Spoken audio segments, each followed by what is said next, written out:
Okay, welcome to video 8 here. Today we're going to be talking about quadratic application problems. So we're going to take the same things that we've already learned and now we're going to apply them to real life questions.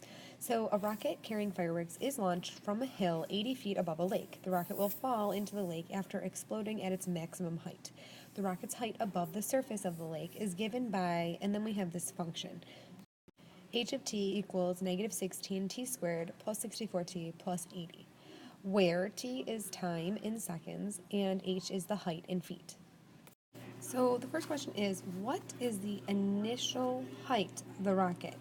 Well, initial height, that means that no time has passed. It's before I've even launched it. So I'm going to plug in a 0 in place of t for the time. And this is usually how the application problems come in. We need to think about what they're asking you in the context of the problem. So I filled in the 0 in place of t everywhere I saw a t with parentheses around it.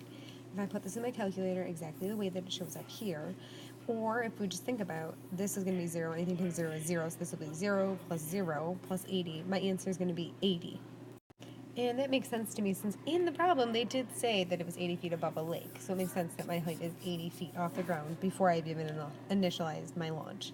How long will it take for the rocket to reach 128 feet? So we know the feet, the height of it. What I don't know is how long. So in other words, I don't know the t value here. So I'm going to plug 128 in place of h of t, the height or the y value.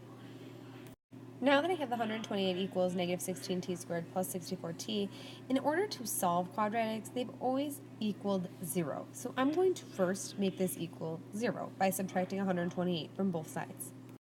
Now that I have it set equal to 0, I have three options to solve. I can factor, I can complete the square, or I can use the quadratic formula. I'm going to try factoring here since I think that these are going to be real life answers, so they're probably going to be nice answers. So I'm going to try to factor. When we factor, we first look for GCF, and I think there is a GCF here. It is negative 16. So I'm going to divide out the negative 16, then I'm going to put that in front and put the leftovers in parentheses. So now I have negative 16 times t squared minus 4t plus 3. To factor this, what's left in the parentheses, it's a trinomial, so I'm going to do x box. So I want two numbers that have a product of 3 but a sum of negative 4. So that's going to make them negative 3 and negative 1. Negative 3 times negative 1 is 3, and negative 3 plus negative 1 is negative 4. So those are definitely my factors. So I'm going to break the negative 4t to be negative 3t and negative 1t. Once I have done that, I group the first two and the second two and look for a GCF in both. In the first two, it's t, so I'm going to divide out t.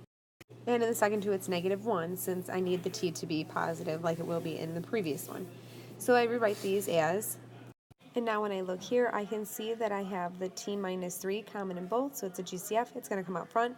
I'm just going to move over to the right-hand side so I don't run out of space here to continue my work. So I get 0 equals negative 16 times t minus 3 times the t minus 1, the leftovers. Now I separate my factors with the t chart here, and I also have that negative 16, which would be multiplied, but if I set negative 16 equal to 0, can negative 16 ever equal 0? No, so that just gets rejected anyway. So I reject the 0 equals negative 16. I can solve t minus 3 equals 0 and t minus 1 equals 0 by adding 3 to both sides on the left here.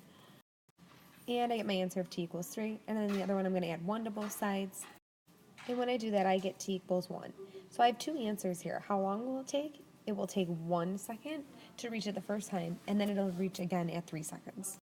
So it makes sense that this time it'll hit that height 2 times at 1 second, and then again after it reaches its maximum height when it starts coming back down. Okay, so remember for these questions, you just have to read carefully, highlight or underline key information, and always think about what they're telling you so that you know where to put it in the function. We'll continue this tomorrow. Have a good night.